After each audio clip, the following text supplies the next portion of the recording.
Welcome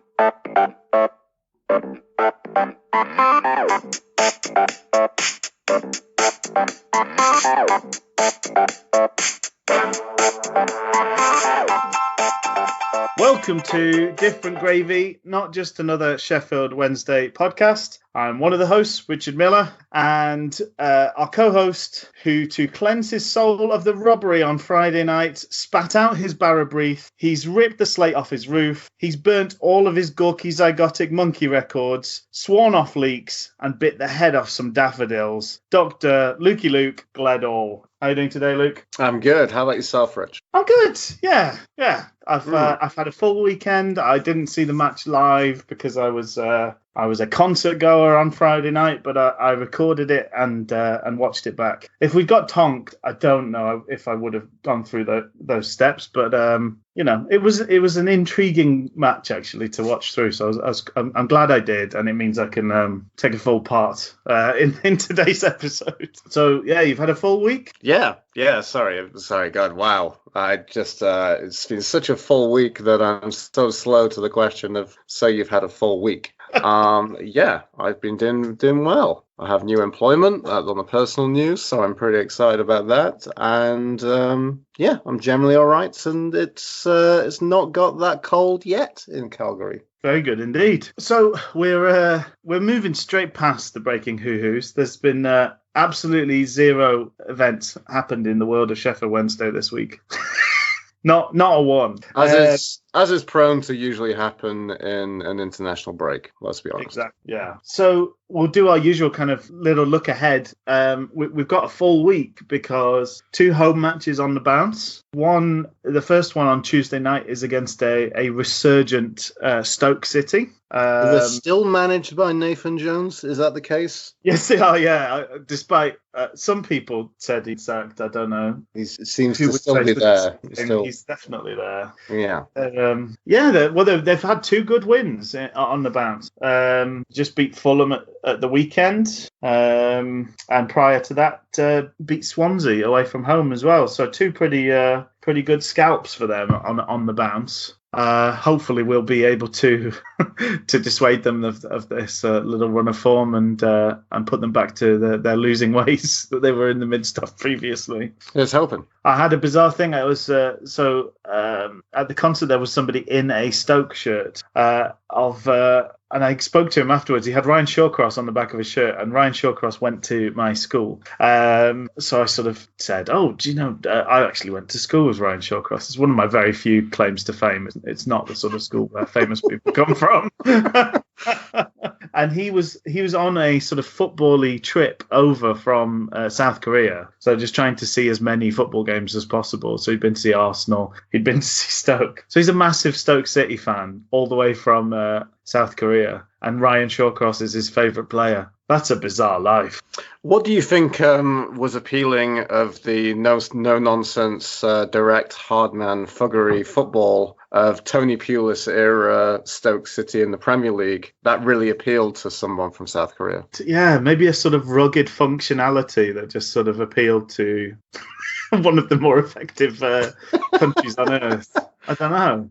We're making that top flight Stoke City team sound like some kind of German engine, basically.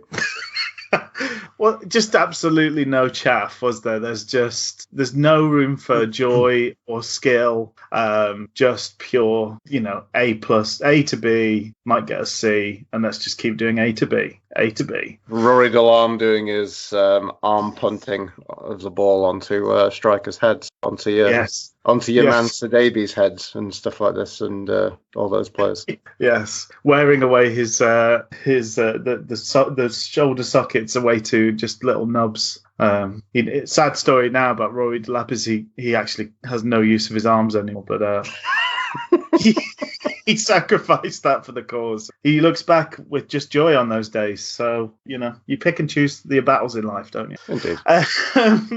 We've been horribly derailed.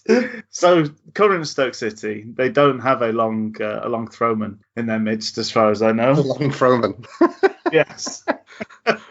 Just an arm punter they can bring off the bench. Captain, set pieces, long throwman. Those are the three things you look for with it when you go straight into a dressing room as a manager. If we completely change the fabric of football, I would almost welcome if the game gets if the game gets globalized and becomes almost Americanized on a certain level. I think I've talked to you before, Rich, just how much I would love an American football like special teams mentality. Like you could bring on a team for set pieces and defending set pieces. It'd be great. That'd be one thing I think I'd actually like from the game of football changing. I think that'd be quite exciting. I think you'd get some longevity out of certain players at free kicks and things like that, wouldn't you? Certainly. Exactly. Yeah. Yeah. Like I think Chris Brunt we could get Rob Jones back to get on the end of things. Oh yes. And on the other side of things, Brunt would play well into his 40s. There we go. We'll bring Brunt back. We'll have, and then we could have Rita Johnson back and Rob Jones and Dominic Iorfa. And we'll have some good times. Bring back Dominic Iorfa. That's what I say. So it's hard to get a feel for where we're at in relation to Stoke, because they've had a pretty miserable season. They're still in the relegation zone, but obviously it's a pretty good bit of a turnaround of form for them. Probably going to be a pretty tough game, I'm thinking, on a Tuesday night. Yeah, it could well be. I really don't know how to call it, and it's going to be interesting to see what happens. Just saying, on Friday night, I didn't really know what we really would have seen from that game. So a similar deal for Tuesday as well, I think. I really don't know what's going to happen, who's going to turn up and what's going to happen, but it should be fun finding out, hopefully. I'll be watching the entire thing, so... Excellent. And then, so that's a tricky one. And then fast forward, we have the dirtiest of dirty leads. And the old adage of it being a derby, and those are famously hard to call. That's an early start on the Saturday. Yeah, an early start for everyone involved, really. And particularly early for folks who are in Calgary. Yep, I'll be a 5:30 a.m. start on a pretty packed day where I think I'm going to see a live scoring of Ghostbusters in the afternoon and a friend's Halloween party in the evening. So it's nice. A nice little packed day for me there, and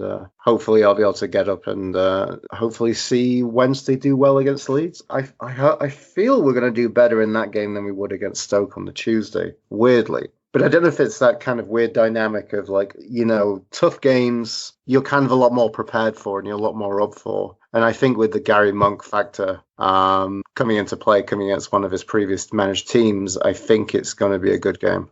I can see it being the focus, Saturday being the focus of the week. Not that we're giving up on Tuesday, but like Tuesday will be kind of a nice bonus. But I imagine, kind of however they mark it in the dressing room, whether it's just sort of spoken or whether it's something that's actually sort of up on the walls of the dressing room. I imagine we're aiming for 3 points against Leeds, and that's what we're sort of planning for. As you say, with the history, with the build up, the big build up to the game, that would be my expectation. And I feel weirdly more confident of 3 points against Leeds than I would against Stoke, I'll be honest. It's just so hard to judge where, as you say, you don't really know what's going to turn up with Stoke. But so from the week, would we be happy with 2 draws, or do you think 3 points, regardless of which game it comes from, is probably a better target? I think ambitiously, I think if we get 4 points, I think we can definitely get 4 points. I think we can get a draw in one of those games and a home win in the other.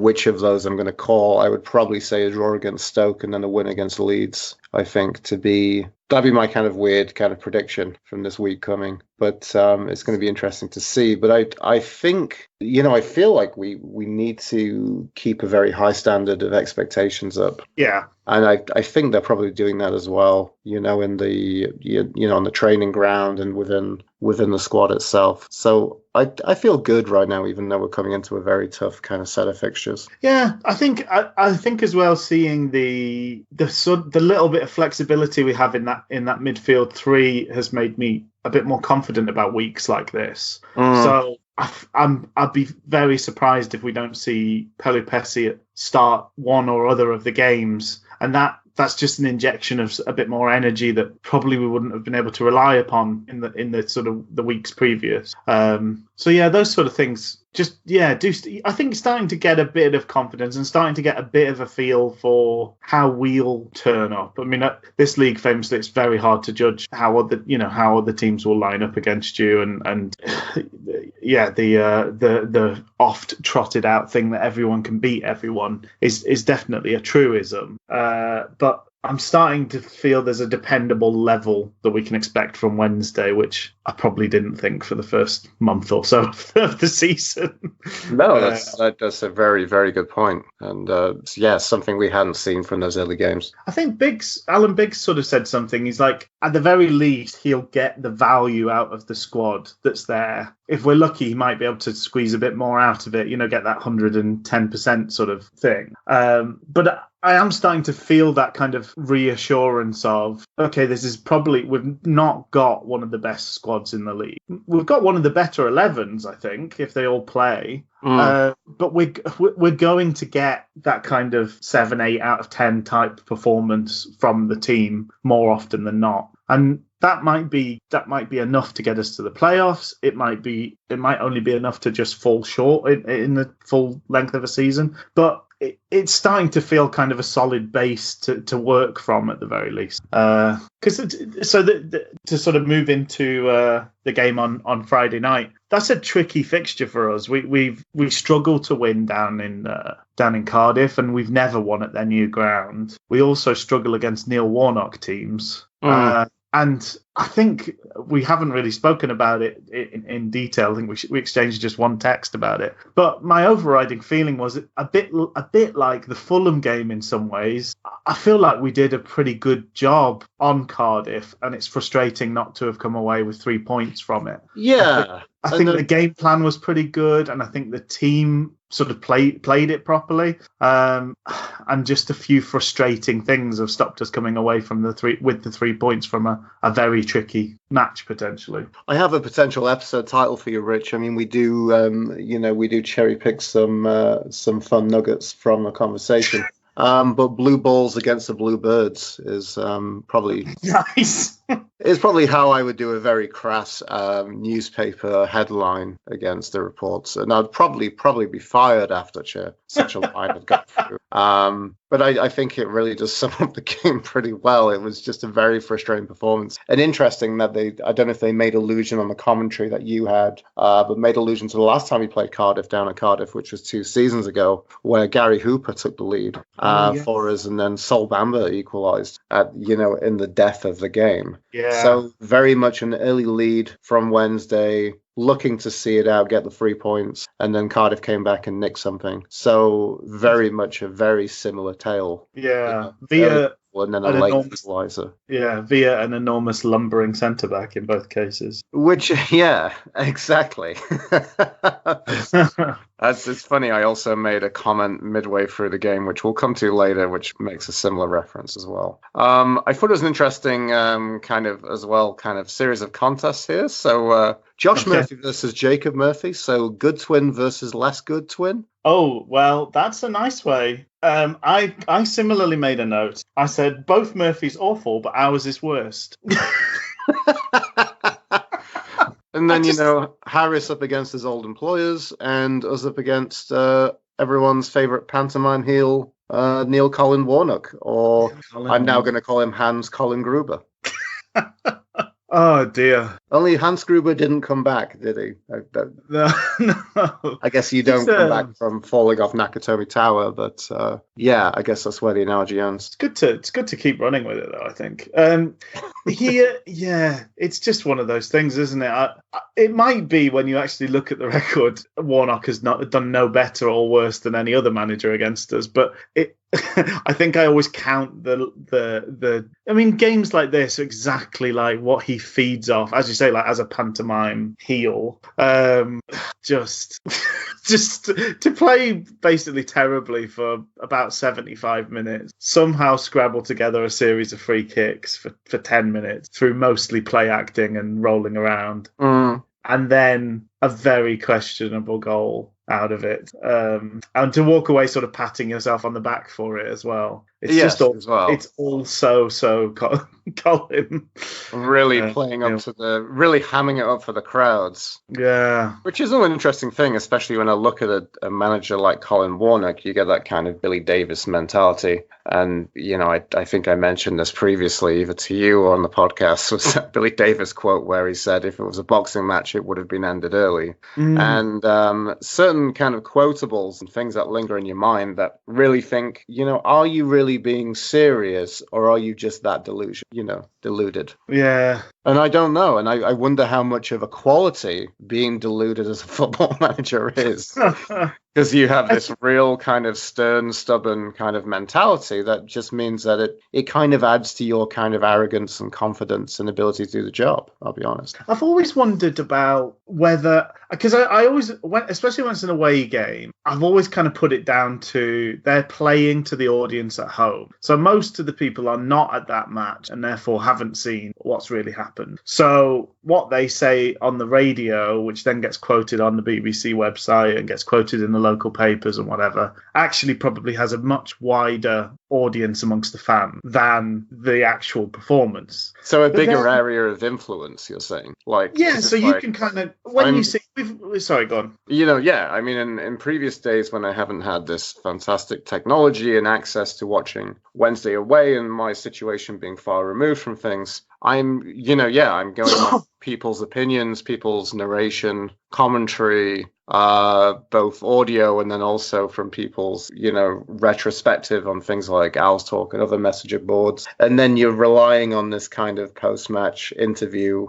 and the views of the journalists who are covering the game. So it's all very third-hand information. But since it is so limited, I think that, in that situation where you've got a manager away at, going away, there's a bigger sphere of influence than a home game where more crowd, more of the fans are there to see it, or it's televised, for example. Yeah, which means, so then somebody like Warnock just lies all the time about the performance, or is completely deluded, with probably a bit of both.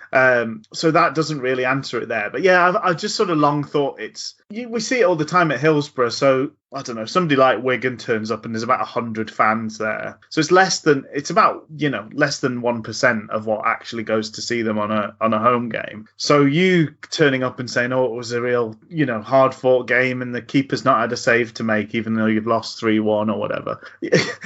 So you're telling the story to the people back home. But then, I don't know that it works when it's a home match, because they're all there probably, and the people who are going to react, who are going to boo and get you sacked, are all there. So it's not a perfect theory by any stretch.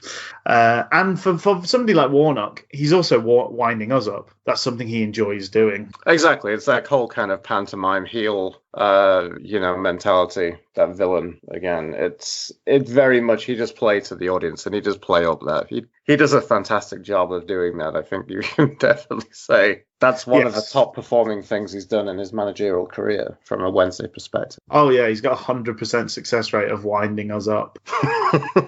He's a fully bizarre. I know people say when you comment on somebody's looks, you've kind of lost the argument, but he's a very bizarre man to look at. I don't think he's got any. He's got no eyebrows, and he doesn't seem to have any eyelashes. It must be a wig. I think he's got alopecia.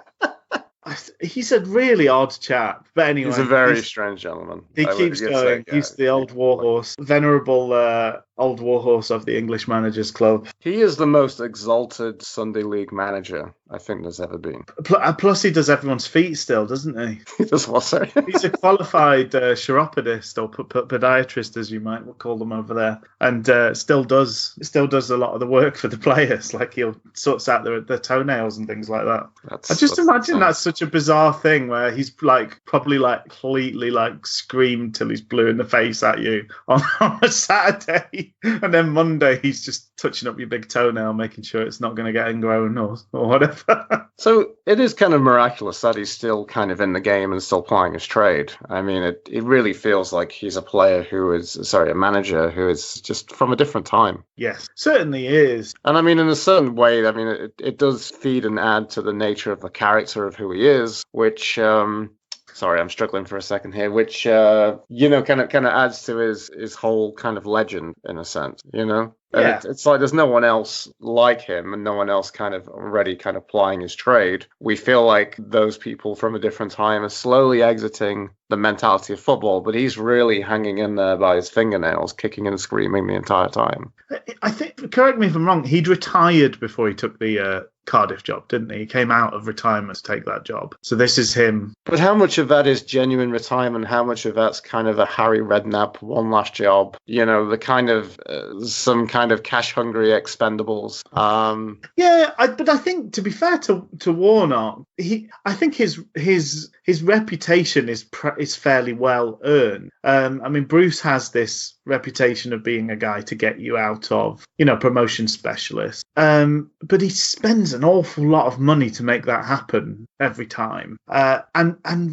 Redknapp, I don't know that he ever did a good job anywhere, but also spent loads of money and lined his pockets and lined agents' pockets and whatever else. Yeah. The thing I would say, the positive, I think, and maybe I said this in the previous podcast about Neil Warnock, the thing I really enjoyed is the fact that it was kind of on the Steve Bruce level. I think there's a kind of basics of that old mentality, that there's very much a kind of kick and rush mentality, but there's very much a mentality of kind of pace and power that I think you get with people, on our side of the city of Gary Megson and Tony Pulis. So the thing I've kind of understood and appreciate about Neil Warnock was the fact that I remember he signed Junior Hoylett from a free, and suddenly you just add a couple of players on free who just have pace and abundance, and it adds up. It gets, it's enough kind of yardage and pointage to really make a difference. Well, and Bamba was a free as well, and that was a very shrewd bit of business. Yeah, absolutely. Yeah, I think he's got more of a. I think he deserves more of the praise that he gets than several other managers in the same position get, because I think they tend to have like 3 or 4 goes, and we remember all the good ones. Whereas, he's been pretty consistently a fairly reliable manager. Yeah. Much as he's a dislikable character from our side of things, I think he can point to several successes. Interesting guy, and it will be. I do think sort of football will be slightly less rich for him leaving when he eventually does. Mm-hmm. So for the game itself, how did you feel going into looking at? I love looking at lineups, and this was an interesting one as well. I think every lineup's been interesting that we've had from starting 11. And then another Westwood warm-up debacle, which we've made reference to before. This has happened on quite a few times before, and it's happened again. Westwood has pulled up with an injury. So Dawson promoted to the number 1, and then seemingly we didn't have a backup goalkeeper. Though, as much as I wouldn't like to see another goalkeeper injured, it would have been quite fun had Sam Hutchinson gone in goal at some point. Yes, that would have been quite good fun. I think at some point they sort of focused on Thornley on the bench as well, so I don't know whether he was sort of backup to the backup or something. But I'm always curious about that from kind of looking at a lens of football, because you do have backup for the bench. So we talked about like Lees getting injured in the warm-up and then Iorfa coming in. And then you said how it was a law that you had to promote from the bench effectively. Yeah, one of the members of the squad that's already there. Yeah. Because there was a question about why didn't, Bates play on that occasion. But things have changed and Iorfa's become fantastic for us at centre-back. But anyway, the point I'm kind of getting at is, there must be players who are outside of that first 16 who are training, who are there, who aren't even on the bench. But if something happens, then they get promoted effectively. Yeah, I think they do always travel with. I think they tend to travel with 20 or so. But certainly we made use of the 19th man this time round. So a little bonus for Thornley, getting to see some action in his jogging bottoms rather than whatever else he was going to be wearing. And I was really disappointed. I mean, I don't bemoan Morgan Fox playing. I was disappointed to see Odebajo miss out. I'm not sure what the issue was there or whether it was just a tactical kind of change. But it was kind of a bit strange to see Odebajo sub for Fox. Is Fox a little bit taller than Odebajo? He's big. I think he's 6'2", 6'3", Fox. He's deceptively tall, is Morgan Fox. Yeah, no, he's a pretty tall guy. I never quite understand decisions like that, but you don't know what's happened in the break. Palmer's has spent 2 weeks or 2 games playing right back for Scotland pretty well. So did he play all 2? I know he definitely played in the game against Russia, but no, yeah, he played. I think he played both sets of 90 minutes at right back. So he was doing his thing. So I don't know whether it's the fact that it was easier to slot him in and we wanted to make sure we kept Palmer in, or you don't know whether Adebayo felt something in the week and therefore that he didn't get, he got dropped. Or, we will have probably trained with Fox at left back during the international break, so it might just have been he'd done enough to keep his slot. He certainly he did put in 1 or 2 decent crosses, but he's quite hesitant coming forward. Yeah, generally. I wouldn't put it as one of his finer points of his game, but I don't think he's too bad. I think he's not too bad going forward as Fox. He doesn't have the endless legs that Palmer has playing left back, though. Palmer seems to get around really well at left back, and more so than right back. Oddly, he seems less assured going forward at right back. But the back four was Palmer, Iorfa, Burner, and Fox. I noted that Iorfa was coming forward a few times as well, so I wonder if that's just something Gary Monk likes, is centre-backs seizing that space in front of them when it's left open to them. I didn't notice Burner doing it as much. But of the two, Iorfa makes more sense because he's just so quick. He just eats up ground. Exactly. Then Hutchinson came back in, so he replaced Pelupessy, and the other 2 in the 3 were Luongo, keeping his space from before the international break, and Bannon, with Harris and Reach on the wings, and Stephen Fletcher up top. I thought Harris had a really good game all round. I think you could tell he was trying to impress. on his turn. Definitely, and he got an assist technically, I guess, so maybe he would like to claim that goal himself, but it was a very good kind of guided deflection from Julian. That was excellent. And then he hit the crossbar and post with a lovely kill.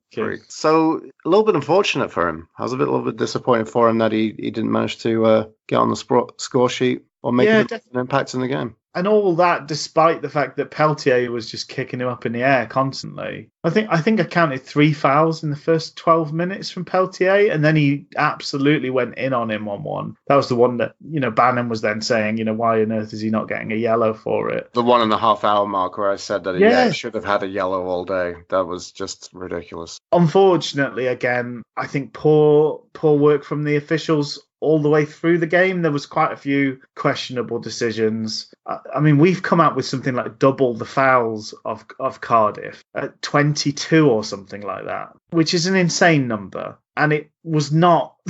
We weren't dirty. There weren't bad tackles, really. There were several tackles where we won the ball and we had fouls given against us, including for their goal. Luongo had dispossessed Tomlin, and Tomlin kicked Luongo and fell over and got a free kick for it, that's kind of what the ref did all game. How did you think, I mean, kind of looking back, it was kind of very much almost a tale of two halves. I think really mainly for the first kind of 55, 60, we looked pretty good. And then things kind of unraveled from there. But I guess that it's just such a frustrating game because the first half, we played some very good stuff. I don't think scintillating wasn't quite the word, but it wasn't quite far off. We played some very good positive stuff and some good stuff on the break. It was a nice mixture of, I thought we were quite patient when we were given possession and given time. We sort of played it round and waited for opportunities to present themselves. And then we looked good on the break as well. We looked really dangerous on the break. Really, I think it's one of those games where Fletcher and Reach, I hope, are having a good hard look at themselves because they both had really, really solid chances and didn't really make anything of them. Like the goalkeeper won't be coming away thinking, oh, I pulled off some tremendous saves today. But he should have had to because they got chances to force his hand. I mean, in particular, the one where Fletcher chested it was just bizarre. That was a lovely move with Harris and Bannon combining. I think Luongo was involved as well. And it was a great ball across. If he ducked, it probably bounces off Reach and goes straight in. But he kind of tried to chest it at a diagonal towards the goal. Very weird decision making. Yeah, I didn't know in that situation. I wasn't quite entirely sure what Fletch could have done in that sense. I thought he kind of improvised well, but I don't think you're going to get from something which, looking back, was such a great chance for us. Yeah, I kind of agree. In retrospect, he probably should have done better or done something else. I wonder if he could have got his head to it, whether it might have been a bit more fortuitous for us. Yeah, it just seemed an odd choice out of the two, and I would have hoped Reach would be screaming behind him because he was basically on. Once the ball got past that front post, the only other person in the box was Adam Reach. So I would have hoped Adam Reach, although it's not really in his nature, would have been almost blue in the face, screaming at him. He also had a really good chance, which he hit straight at Flint as well. I think he should have done better with that. It's just, as you say, frustrating because I think we did at least an hour, maybe a little bit longer. I thought we were doing pretty well until the sort of 70th minute or so. I think the substitution wasn't the best. Yeah, I can understand it. I mean, yeah, we were there, we were commentating, so we were controlling the game very well. An interesting bit of foreshadowing here. I did say in my notes, I said if Cardiff score, it's a set piece and Flint is on the end of it. So we'll kind of come back to that. But, I mean, yeah, at the half-time, we controlled the game very well. We limited Cardiff very well. And, we got forward well as well. Some very good progressive play. We were going on the break. Just that chance you mentioned with Fletcher, just with Bannon bursting forward with so much energy. He was everywhere. Another great comment, which I was absolutely staggered, just how well he did in attacking sense. But Hutchinson was fantastic. And just getting forward with some real pace and purpose. He really wanted this. And I actually thought Luongo was good again as well. Like, just kind of, he wasn't the main focus of things, but he was getting little touches and pushing things around, and he was really involved as well. All three of them were sort of bursting to get forward and make things happen, which was good to see. And I don't know how much there was ever, you could say, a midfield battle, but I felt that we were much the stronger team out of that. I'm staggered to kind of even think I'm going to go back and look at kind of the team sheets. I can't really remember anybody who was playing in the middle of the park for Cardiff. And I guess that's an interesting mentality if you kind of look and, we've talked about Collins' fascination with certainly having a lot of strikers, having a lot of height, having a lot of presence. There's some dirty men in the team. Peltier's a nasty character, isn't he? Let's be honest. And so you can't really think about, he has previously, we can think about kind of United. You think about players like Nick Montgomery, who are these kind of midfield hard men. So I couldn't really feel, they made an interesting, they substituted Bakuna at about the half-hour mark. Yes. Which I thought was a little bit strange, I'll be honest. I don't think they were certainly less either. Yeah, who came on for him? That was Danny Ward, wasn't it? Yeah. He was a more kind of forward player. And then there's Molenbeek and Joe Rolls. Joe Rolls is okay. Molenbeek can be a very good player. I don't know. It doesn't seem they didn't seem to have a particularly strong midfield in this one. I wonder if that's the way he likes to play is obviously pretty long. So midfield is secondary to having a big guy and having quick players. Sure. So I guess we were almost a little bit like we were at certain times earlier on the season, that we're just bypassing that midfield quite a bit. Yeah, that's a midfield to be bypassed, I think. They're all probably decent enough footballers, I would think. But Pack was pretty highly touted at one point, wasn't he? Was it Bristol City he was at? He was at Bristol City, yes. Yeah, I remember him being like a big noise at one point, but he doesn't really look anything special at all. So I guess as go on. You said about the 70-minute mark. So do you want to carry on with the kind of halftime mentality? Well, no, it's just that I made a note at halftime. Prutton's first comment was that Sheffield Wednesday had been completely dominant, and Clinton said, that Sheffield Wednesday had been brilliant. So that I thought that was quite interesting. Obviously those two are ex-Wednesday players, but they are now in their guise as neutral observers. Keith Andrews was more annoyed at Cardiff not doing what they should be doing. So that was the sort of focus of his half time. I kind of want to say this. I mean, a point was probably fair. The way we kind of arrived at it was difficult, which is often the nature when you score and then you concede late, and the nature of the game. I guess so, a point. But genuinely, the thing I want to say about kind of a review, and I want to talk more about Wednesday, but I just want to finish off a little bit about Cardiff. Yeah. I think they're a poor side. Yeah, they look a very poor side. Yeah. I don't know who I really thought was any good. I thought Bennett looked quite good for them, former Wednesday player Joe Bennett. Yeah. I thought he looked quite good at left back berth. I thought he looked all right, but a lot of them I was like, this is poor. And from Cardiff, and I'm like, I was looking hilariously, I don't know if you saw the table, but Cardiff have 17 points, they've scored 17 goals and have conceded 17 goals. Right, wow. I was kind of hoping on Saturday that results went against them and they went down to 17th to really hammer home a very, very beleaguered point that I'm trying to make, but they're looking very mid-table. And I mean, we can talk about their kind of expectations coming down from relegation, but I would expect them to be doing better. I would expect them to look a more formidable side, which just makes it all the more disappointing that we've really thrown away 2 points from this game. Yeah, they look like they're in a transition from being a horrible but effective team into just straight up being a horrible team. I know. And then that's when you sack Warnock and you completely change, the whole ethos of your team. It's a tale as old as time. It's just what happened with these sorts of managers, because you lose the little bits that make life livable under that sort of football. Because I was hearing Bob Mortimer talking about the football under Pulis, and he's like, I don't think I've ever experienced how soul destroying it is. Because even when you win, it's not enjoyable. And that's what that Cardiff team looks like, doesn't it? Because even if they'd managed to win 2-1, they've been dreadful for more than an hour at home. They've shown no ambition, no quality. It is just literally like trying to, gouge people's cheeks and shove people in the head and roll around on the floor. And it's just all dirty, miserable nonsense. And people have a certain amount of sympathy when that's getting you points and getting you promoted and keeping you up, etc. When you are you're gonna be mid-table, people just get fed up. They get fed up really, really quickly because it's garbage. Nobody could possibly enjoy what they did apart from Neil Warnock. That's the sort of performance he probably dreams about, but I don't think anybody else could come away happy.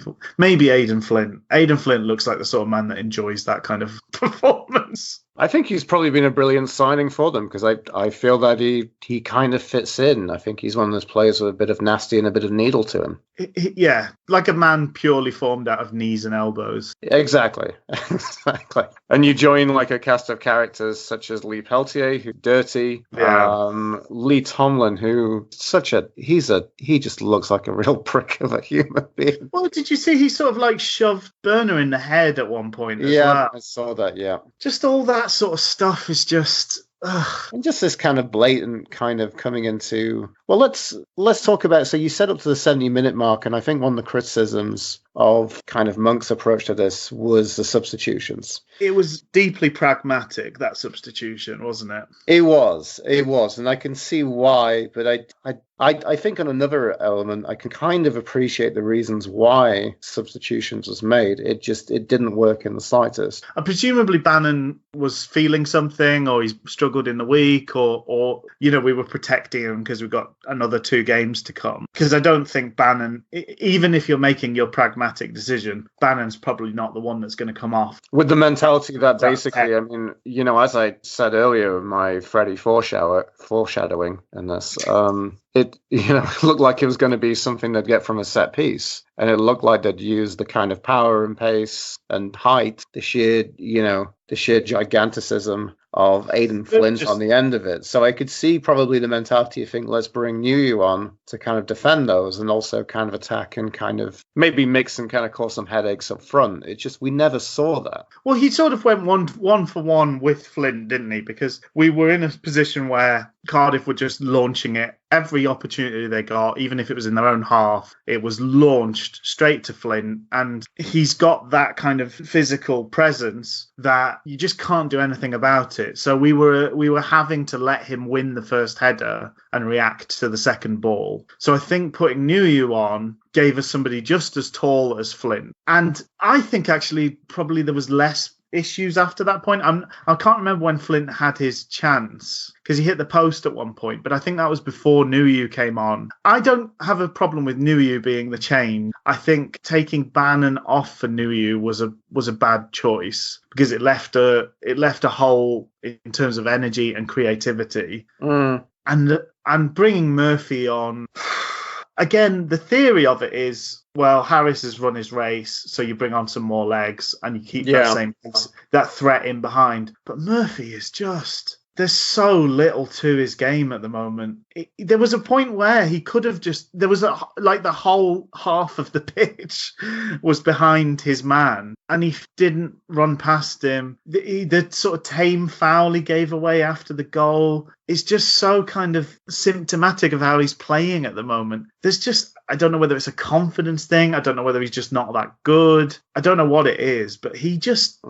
He's been a massive, massive disappointment, and we would have been much better. Give Forestieri the exact same role to play, and he would have done a better job with it. I thought maybe this might have been a better game for Forestieri to come on, because I know a lot of people have said, he likes the big games, he likes the TV, he likes impressing on bigger stages. So I certainly think a cameo from Forestieri would have been much better. Some people. So one of the things they said in the studio was, Forestieri should have come on for Bannon, which I think misses the point slightly because Nuyu really is there defensively. But I could almost understand Harris for Nuyu and a bit of a reshuffle in midfield. Bannon for Nuyu is weird, and then Harris for Murphy just didn't work. But I think if we were insistent on taking Harris off, Forestieri would have provided a much better threat on the break. And he harries people in possession as well. So because Murphy's got no interest in tackling either, he pretends, he stands where he should and doesn't. He's well coached but lazy defensively because he knows where he's supposed to be but doesn't do the work when he's there.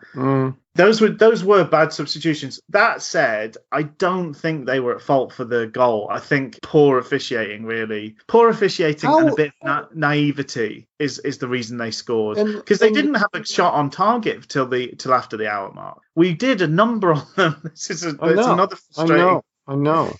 Because it's not a foul that the free kick comes from. Then Aidan Flint is doing his nonsense, which I think a more experienced goalkeeper goes and speaks to the referee. Because what you do as Dawson, you don't stand in your spot and wait for the kick to get taken. You walk away and you then take the legitimacy of the free kick away. You walk away and speak to the referee and say what's happening. Because he was distracted appealing to the linesman, linesmen just don't give big decisions in this league. It doesn't happen. The referee rules the roost and they just follow blindly. You see it all the time. The referee is like 90, 100 yards away. The linesman is right on it and he looks at the referee to make the decision. It's just how they should have more say, but it's up to the referee. And in the Championship, the referees always want to run the show. How is it legal anyway? I don't understand. Well, so he could stand there because Van Nistelrooy was the kind of great developer of standing there, and Atty likes to stand there. So you can stand in an offside position, but in particular what Flint was doing was standing in Dawson's line of sight. So that is affecting play. Yeah, but I mean, why don't we just have a rule where they can't stand in an offside position? I don't understand. That's not the rule.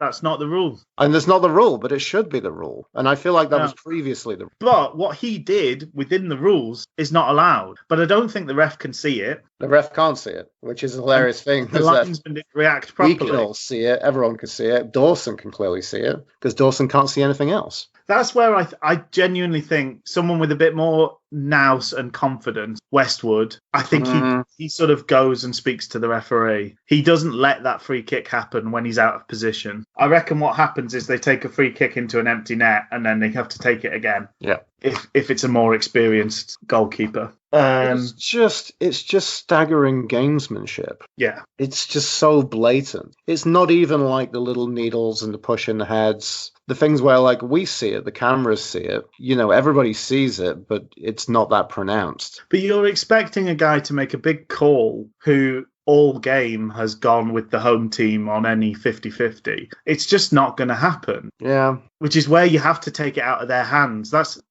I'm sure Dawson will learn from this. And I don't think there was anything he could do goalkeeping-wise once the free kick's taken, because he's put himself out of position to try and see the ball being hit. But he's got more control than he thinks in that situation. And he needs to sort of take away the legitimacy of the set piece by going and speaking to the officials. But I think it's just a bit of a mentality of the game. And I don't know. I think there's a lot to say for... Me and you at Wednesdayites who've been watching football for, roughly 20 odd to 30 years, depending on how much you've seen. Like, I think this is a frustrating thing to say. Like, Monk came out at the end of the game, and I really respected how balanced and how collected and calm Gary Monk was, considering he was losing his crap on the sidelines. Yeah. Especially after the Peltier challenge. Yes. Which he was just absolutely remonstrating with the fourth official, to the point where I think basically the fourth official said, I don't want to hear any more of it. Get back in your area. Which later on, I think Bullen was then taking up the mantle of harassing the fourth official. So, and Monk kind of comes out and says, we will learn from this. But I think we kind of knew. We knew what was kind of... I didn't even want to say I didn't think I saw it coming, because I genuinely didn't, because I felt like Cardiff was so limp for vast majority of this that I didn't think that they would score. I mean, the real mentality of this is the thing that we're kind of ruining is we're ruining referees, which we can't really do anything about. There's a notorious poor standard of refereeing in this league. It is astonishing how bad these referees and officials are. Yeah. It is quite something that people are paid good money to just be so poor and to seemingly have no support or anything against them if they do anything wrong. Yeah. It's astonishing. It really is This is a professional sport. I think as well, really the last couple of games, the officiating's been so bad that you worry for the players. Like when Peltier's allowed to do what he did with no repercussions, really. A free kick in a nothing area is not punishment for what he did to Harris. He could put Harris out for games. He could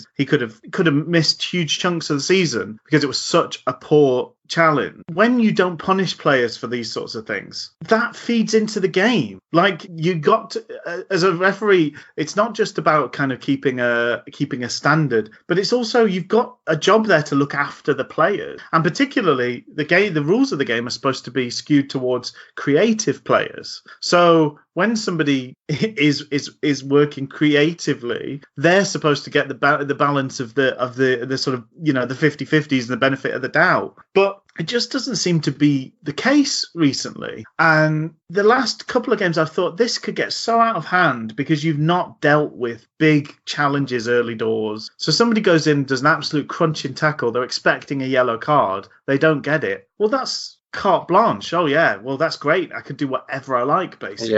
Yeah. And so it's the game management that's lost, partly because they hand out so many cards for nothing. I mean, we ended up with 3 yellow cards. Which is ridiculous. I don't think they made any tackles. It's absolutely ridiculous. I can't remember one of the challenges. No, there wasn't one where I thought that was bad. Fox I think got the ball maybe hit, the Hutchinson, I thought one, but the Hutchinson one felt very much like... The Hutchinson one felt because of timing. It felt like you've done a challenge built like this, a minute ago, and seemingly you haven't cooled down, so here you go. Yeah. But that was kind of very directly after the Peltier incident, or before the Peltier incident, which was why Bannon was in the referee's ear saying that isn't a yellow. Yeah, it's insane that it's not a yellow. It absolutely has to be. If we want to have players like Harris who are quick and creative, and that's what everybody wants to see in the game, you need to look after them. I remember we've had the argument with Forestieri so often. Like, I can understand why a big lummox like Nuiu struggles to get fouls given for him, but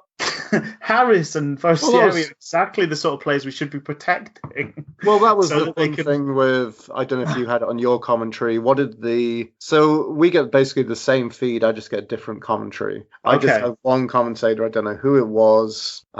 Jeff Kingsley or something. I don't know. It's a very anodyne, old white English dude's name, and to the point Stephen McCommentator man, that's the gentleman. And he was making a thing about the incident where Flint went down. Yes. Under apparently a bit of shirt tugging from Palmer. Right. And what I made in my notes, which is a recurrent theme, which we're going to bring back up here, if you're a tall player, you're not going to win anything with something very soft, even if it is a penalty, which I don't know if it was. It was pretty weak and soft, but they were basically, the commentator was they went and repeated that footage and made a thing of it. Did they bring anything up on Sky? No? I didn't really see much of, I didn't hear much discussion of it. They certainly weren't talking about the robbery. There was a Peltier thing. There was a sort of ball flicked over the top that Harris and Peltier raced after in the second half. That again, that could have been, if Harris went down,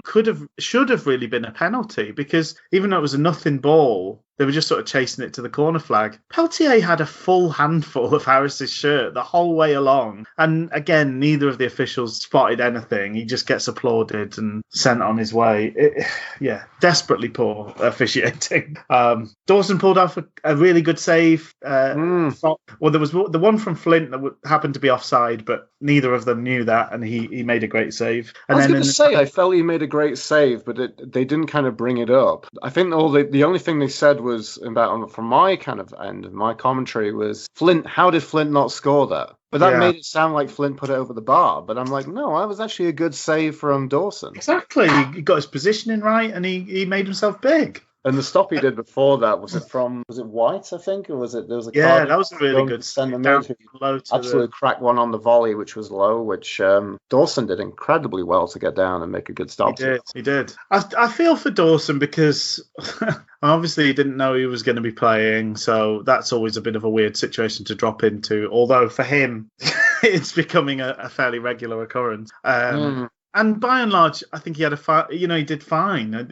He didn't really make any big errors or anything like that. But unfortunately, the goal is the thing that matters. So I think this is a perfect segue, because I think we've kind of concluded most of the talk about the game. But going on to player ratings, how did you feel that? So Dawson, I've probably given a 7.5 initially to. I kind of went down to a 7. I have this interesting mentality of that, like while I'm watching the game, and near about the 60-minute mark, I try to get some stuff down for players in case I kind of forget. But then I'm kind of doing that sometimes, like as though no big events are going to come and change the situation. So I think I went with a 7.5, and I loaded down to a bit of a 7. Like I said, he had nothing to do for vast swathes of the game. Yeah. Or I think he made an odd punch out from the flag in the first half. His distribution was okay as well. And he made some great saves at the death as well. And I'm really gutted for him. I guess there's an interesting mentality. Can you mark a player down for his lack of experience? That, I think, is the kind of question. That's probably why I've taken half a mark off of Dawson, because I felt he did very well. And really, in another game, he should have got a clean sheet. And that should have been something that really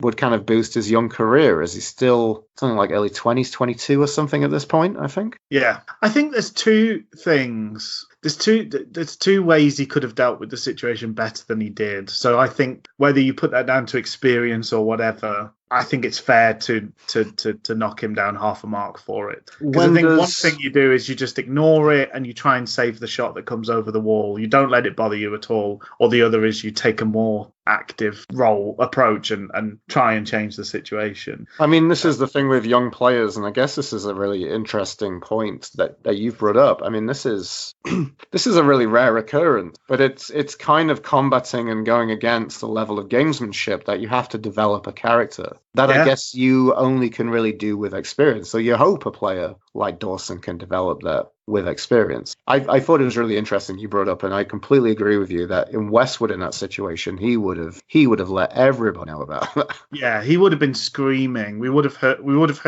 they would have had to apologize for the swears. But that's the way it should be. Honestly, I mean, I think that is a tricky thing with young players. Is more often than not that they don't come with that kind of that backbone, that vociferousness built in. But those are the big things that sort of set people apart in those big moments. Yeah, well, I think it's a very small factor that kind of makes a difference over time, right? Yeah, absolutely. But it's such an interesting thing because it's a small thing. How do you kind of combat against that? And I was wondering about, we were talking about the level of gamesmanship that Cardiff are coming out with.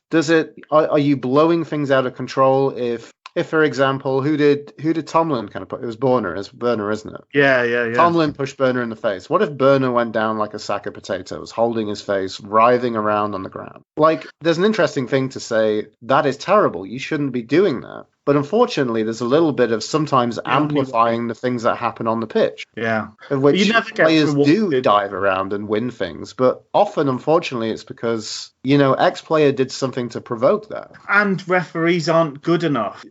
So Harris, countless times, we've seen it already this season, it will keep happening. He'll be strong enough to ride a challenge. That doesn't stop it being a foul. And it doesn't mean it shouldn't be called up as a foul, particularly if he's not able to get away the shot or the cross that he wants to do.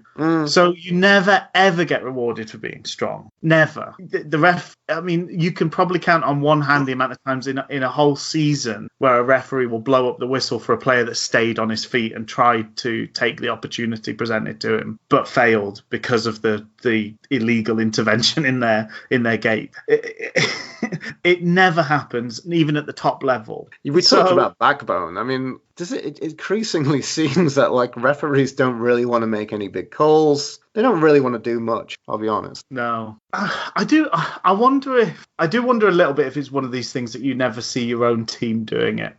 It can be. I'm conscious of that. I'm conscious of that with the Forestieri thing because I lost a lot of respect for Kenny Dalglish in particular, but a lot of the sort of Liverpool players around the time I've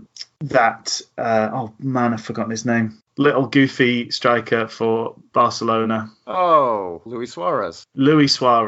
So them wearing their Luis Suarez T-shirts and things like that, when he'd clearly hadn't been part of racist abuse to another player. I really was like, that's pure kind of herd mentality, protect the clan, and anybody that picks on us is a terrible person, and we can't be wrong. And I'm conscious of that a little bit with Forestieri. I mean, it seemed clear although the judge didn't push forward with charges, in his sort of summing up, he sort of basically said, I'm pretty sure that you did this, but there's not enough evidence to go on. But we haven't reacted like, oh, we've got a player that's been involved in dishing out racist abuse. We've broadly supported him. And to an extent, there's not much we can do about it as fans. But I do think I'm just wary when we talk about other teams doing play acting and things like that. And I feel like I don't really ever remember a Wednesday team that did lots of shouting at the ref and play acting and rolling around and things like that. But maybe it's one of those things that when your player is rolling around, you see it as a foul. And do you know what I mean? I'm just wondering if it's one. We do tend to be kind of myopic in our fandom as much as we try and not be. Try and be balanced as possible, yeah. So I don't know. It feels like it's getting worse, and it feels like the last 3 or 4 teams we've played have just pushed it to the absolute extremes. There is a mechanism where we can kind of make a pointed, evidence-based claim, isn't there? You can do it 2 or 3 times a season or something like that. I remember Carlos doing it, putting together a dossier a couple of times. But it is getting to the point where I feel like we might have to. Which, when Carlos did it, came to nothing. I know. Yeah. I know. Anyway, shall we get back to the players? I agree. 7. 7 for Dawson. Moving on to Palmer. In the right back berth, his favourite Scottish berth. 7. I thought I'd go for a 7.5. I thought he did good. It was a good performance. How did you think he did kind of going forward? Because I think he kind of helped out in that aspect. Yeah, I don't particularly remember him shining, but I think he did his job. I think I'd probably be more inclined towards a 7 than a 7.5. Okay. I think that's probably I fair. didn't think he stood out particularly, but I'm happy. I can understand your 7.5 as well. Yeah, he was squeezing his bagpipes on the opposite flank.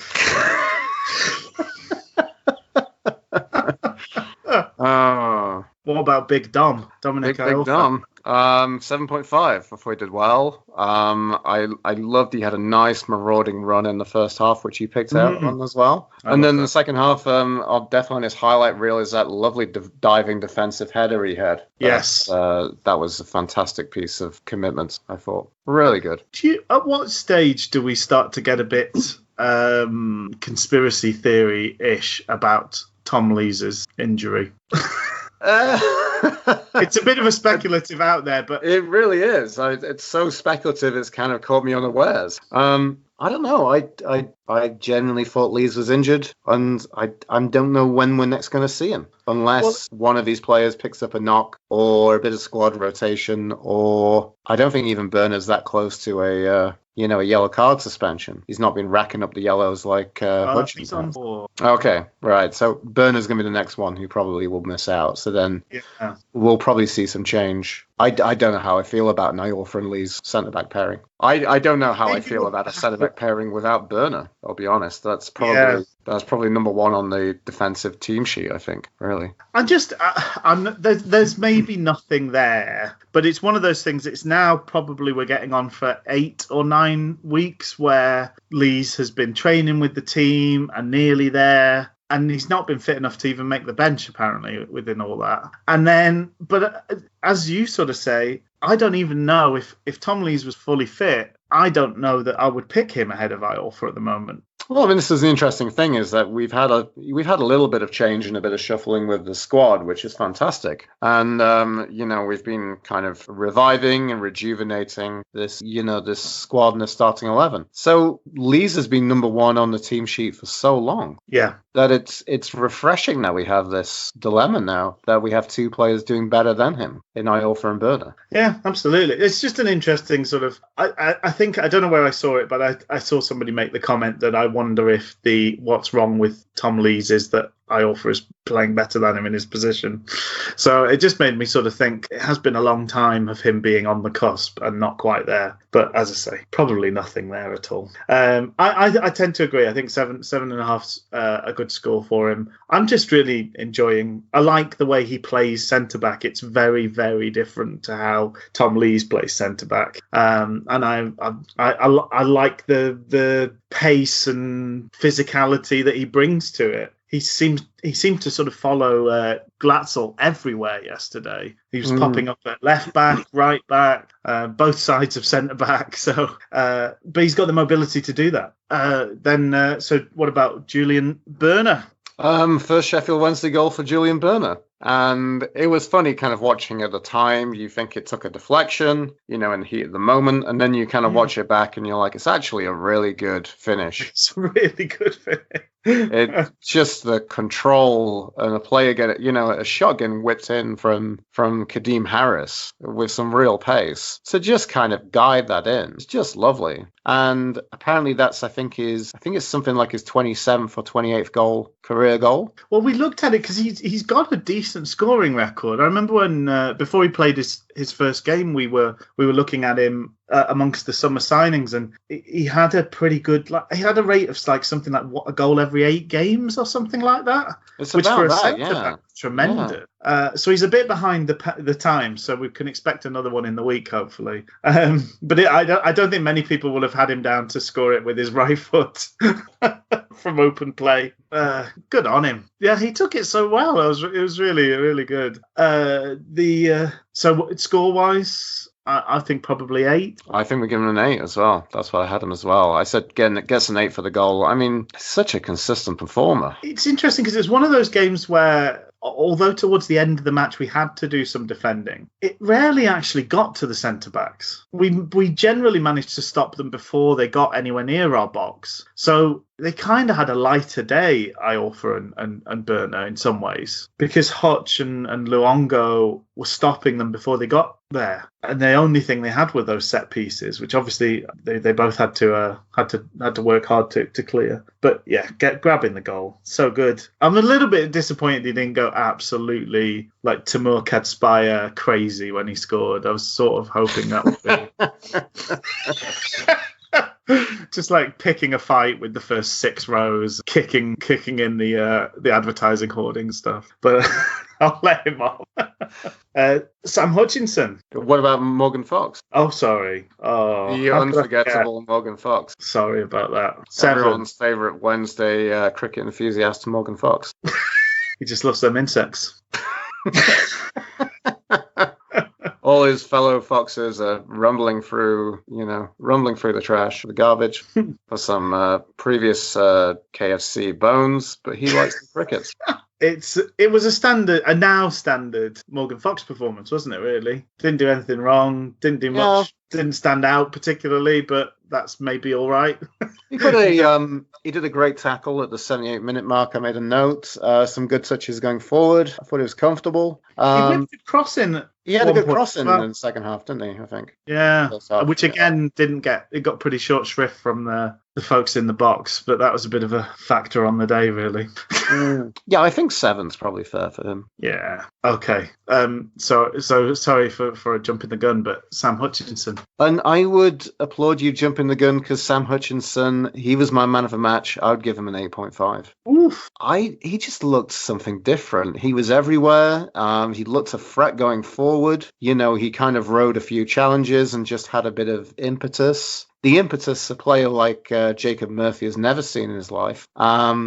He's full-blooded. He broke up the play well. Had a few important pieces of play. He looked like a new man, and he played like one possessed. I thought he was very, very good. I think I'd still lean towards Burner as my man of the match, but I thought he was great. The whole midfield did a really good job, I think. The midfield was fantastic, yeah. Because as you say, we didn't see anything from their midfield.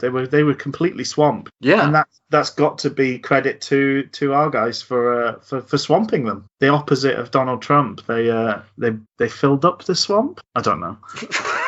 What's the opposite of draining a swamp?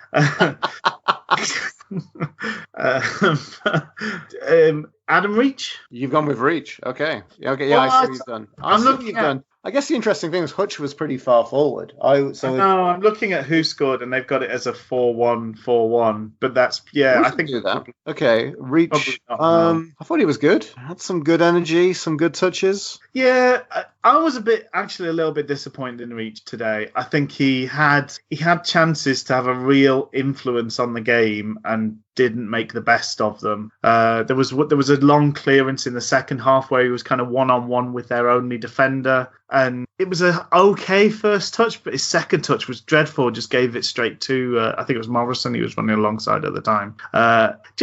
I think you probably, if you went through, and there's probably 4 or 5 occasions where Reach either could have played a better pass, taken a better shot, taken a better touch, which would have led to a key pass or shot. So I was a little bit underwhelmed with what he did. Although he was bright and involved. I just think he could have offered us more in those key moments, which is normally where he's so good, because he can normally be pretty quiet and then makes the key moments count. Whereas this game, he looked busy enough, but just didn't do the job when it was his turn. I'd probably go sort of 6.5 for each for me. I would go with 7, but I kind of share and I kind of see how disappointed you were. Yeah. It wasn't probably his best. Yeah. It's just I think the kind of not to be too boring and to derail us too much, but I think just one of the recurring themes of this season is going to be goals, not getting enough goals, and Reach was very much part of why we didn't get that second goal that would have made life so much easier today. Yeah. Similarly, Fletcher, they're not big chances. We're not talking about one-on-one with the goalkeeper with nobody else in the box and messing that up. So you can't mark people that harshly, but it's making those little glimmers, those half chances, those moments count is what we need to do better at to take 3 points in games like Fridays. Right. Luongo. I really like Luongo. I don't want to sound this as a criticism. I would say this is the weakest of that midfield. How I saw the midfield three of Hutch, Bannon, and Luongo. But still really good. I'm really happy with who he is, why he's here in this team. He's such a dynamic with him as a player. It's fantastic to see. He's got an engine for days, and he had some really lovely touches as well. He does have a lot of skill. Does action mass. Score wise, I went for a 7.5. So when I said weakest of the three, I think that it's kind of like when I say it sounds like a criticism, but actually it's really, he wasn't the player who I think starred as much as Hutch and Baz did today. But still really, really good. Yeah, I thought he had a nice game. Interestingly, so obviously who scored it's a little bit kind of the lies, damn lies, and statistics sort of thing. But Luongo was our best, other than Bernat. Luongo was our best performer according to them. He got a 7.3, and Bernat got a 7.5. So, but yeah.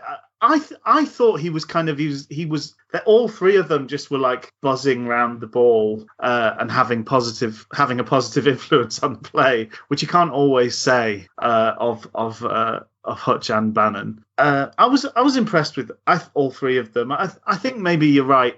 He had less key moments, Luongo, but he wasn't far away from all of the good stuff either. So I think 7.5, good score. Wee Barry Bannon. Wee Baz went for an 8. Some amazing bits of play. I'm loving this new attack-minded mold of Barry Bannon. I thought his game had a little bit of everything. I love some of those. He did a couple of lovely little piss take passes that really kind of knocked down this really terrible Cardiff midfield and Cardiff side.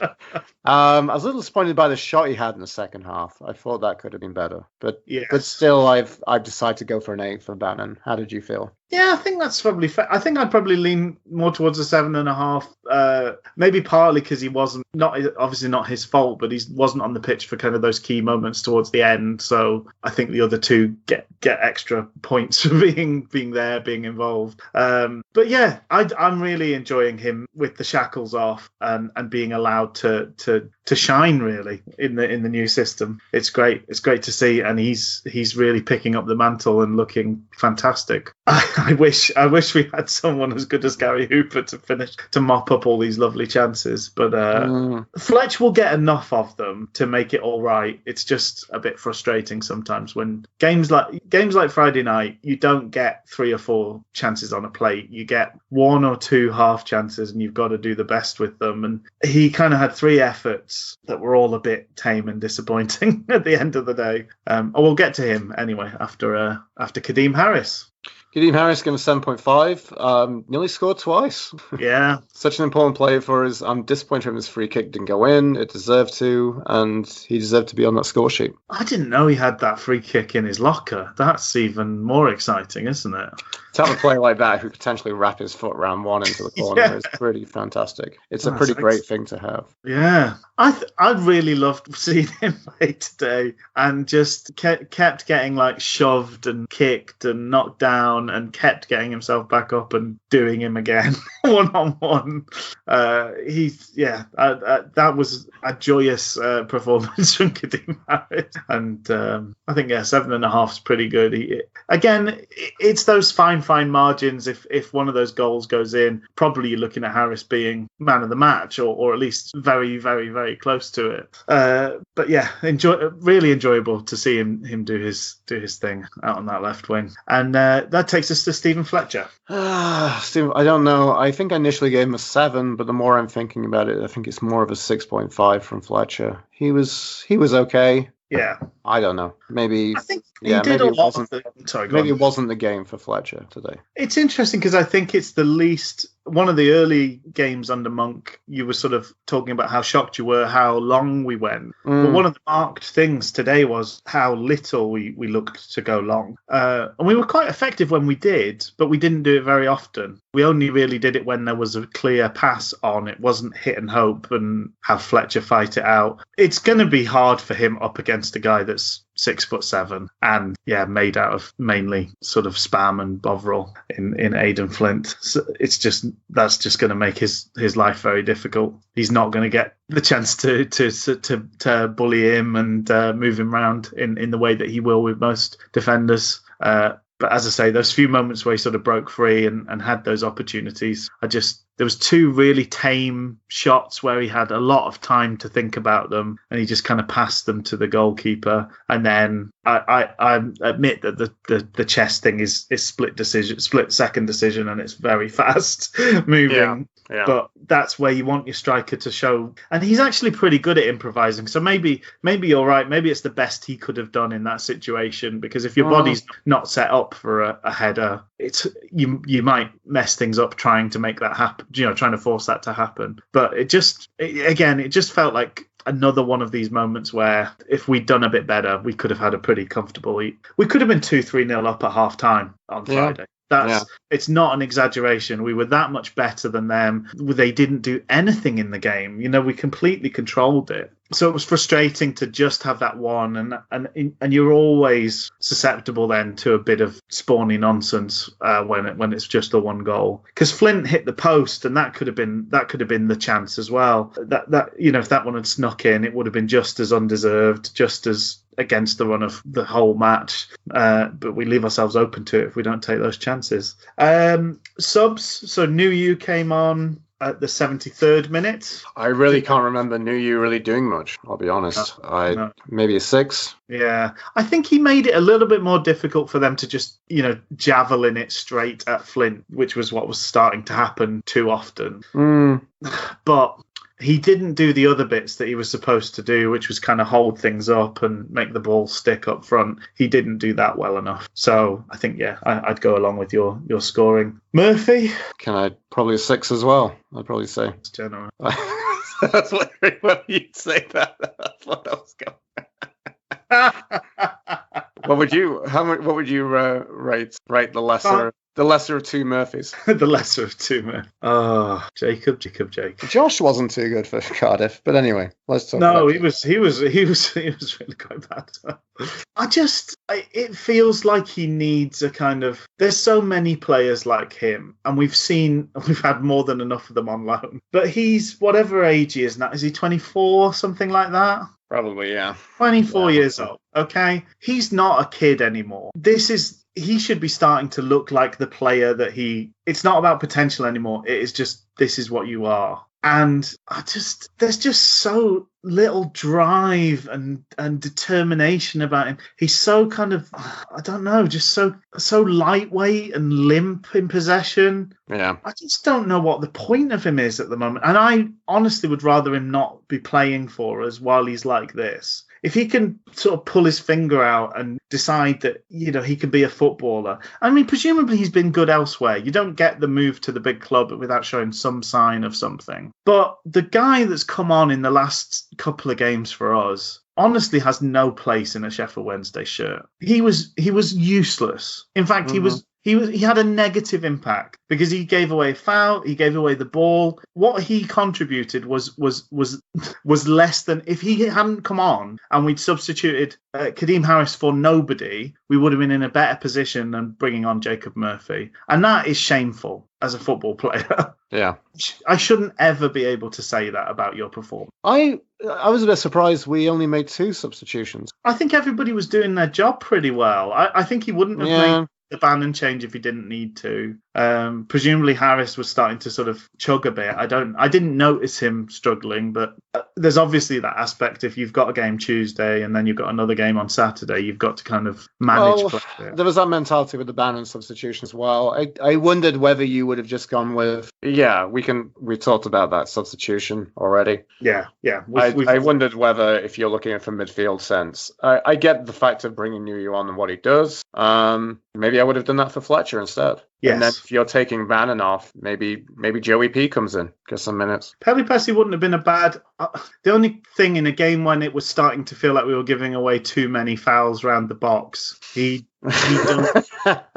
Do you want to bring in the negative playmaking talents of Joey Pelopessi? Yes, exactly. Yeah. Do you want to add that to the mix? He does. He has a penchant for those little fouls around the box as well. Yeah. Well, there we go. That's the we've made our way through the ratings. It's going to be. This is a big week. I think these we knew that this was a challenge. I think we rose to the challenge. It's just unfortunate that the result wasn't quite what we wanted. But to come away disappointed by a draw away at Cardiff is possibly something we wouldn't have expected to be feeling, maybe 2 months ago before Monk came in. So maybe it's a mark of our progress to some extent to try and siphon off some silver lining from that pretty cloudy end to the game. Yeah. You sound so convinced. I don't know. It's been, I'm staggered, and I'm also a little bit relieved that I felt that going into recording this episode with you, Rich, I was going to give a disclaimer that there'd be a lot of editing for you from all the sighing that I would be doing from this game. And miraculously, I haven't. I'm also glad we had a couple of days to kind of relax and kind of record this. That helps. Because I was very angry. I was very, very angry about that game. Well, we talked about it with the Fulham game. There are few joys on a par with grabbing a late equaliser, but there are few things as disappointing as conceding a late equaliser. Yes, and we could have, were it not for a very good save from Dawson late on, it could have been even more annoying in that it could have actually been a loss from dominating for over an hour. So yeah, I definitely I totally understand the frustration. It was a weird thing watching the game knowing the result, because that sort of brings a different perspective to things.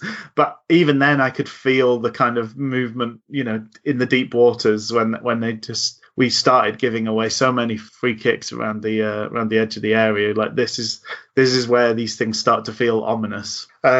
Anyway, we go again. A bit of a catchphrase for us. A bit of a football platitude that we've adopted and called our own. Yes, yeah. Yeah. Like all good catchphrases stolen from people that actually know what they're doing.